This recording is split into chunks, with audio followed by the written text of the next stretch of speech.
Hello everyone! Ayan, good evening po sa inyong lahat. So ngayon pa lang po tayo makakapag-edit nitong ating video. Ayan, dahil tayo po ay busy. Ayan, sa ngayon pong panahon ay napakalamig. Kaya naman masarap din matulog. O, di ba?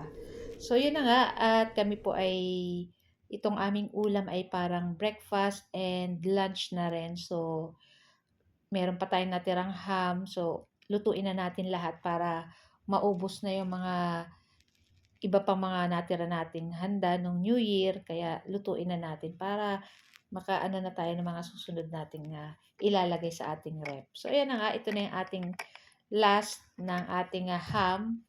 So, kung matatandaan nyo ng isang araw ay niluto ko rin yung kalahati at ngayon na may kalahati. At masarap po ito talaga guys, kapartner ng ating pritong paksiw na galunggong.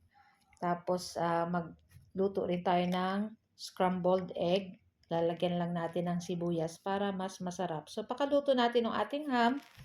Ayan, so, gisa lang tayo nitong ating 2 pirasong sibuyas. Big slice lang natin ng pabilog-bilog. Tapos, lagay tayo ng konting asin. At yung ating binating itlog, may konting asin na rin yun para masarap. Tapos, ayan, ilagay na natin yung ating 4 na pirasong itlog na binati. Tapos, hintayin lang natin maluto itong ating scrambled egg.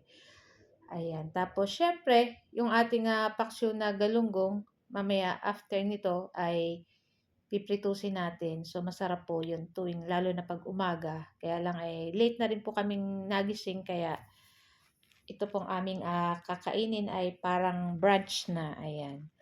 Tapos, nakapagsaing na rin ako. So, yung ating kanin ay bagong luto. So, mainit na mainit.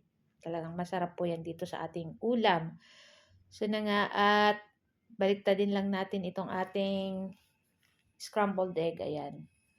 Para maluto naman yung kabila. Medyo makapal po kasi siya. Kasi yung ating itlog ay large, malalaki. Kaya kahit 4 na piraso lang ay parang ang dami na niya. And after nyan, luto na rin naman to. Pwede na natin yan hanguin. At ilagay na rin natin doon sa ating ilalagyan ng ating ham. Tapos, syempre, di na natin hugasan yung kawali. Lagyan na lang uli natin ng mantika. Tapos yung ating paksiw na galunggong. Ayan, kumuha lang ako ng 4 kasi yung aking 3 sons, hindi, mahina po kumain ng ganitong pritong galunggong. Pero yung mga yellowfin tuna, yung malalaking isda, yun, gusto nakain po sila nun. Saka tilapia. Pero pag mga ganito guys, mahina sila, para silang may sakit pag kumakain ng ganito. So, yun na nga, at luto na rin to guys. So, kami ay kakain na, kaya pwede nyo na rin po kaming samahan. So, ito po ang ating ulam for today's video. So, guys, thank you for watching and see you next video again. Tara na at kain na na. Happy tummy everyone. Bye!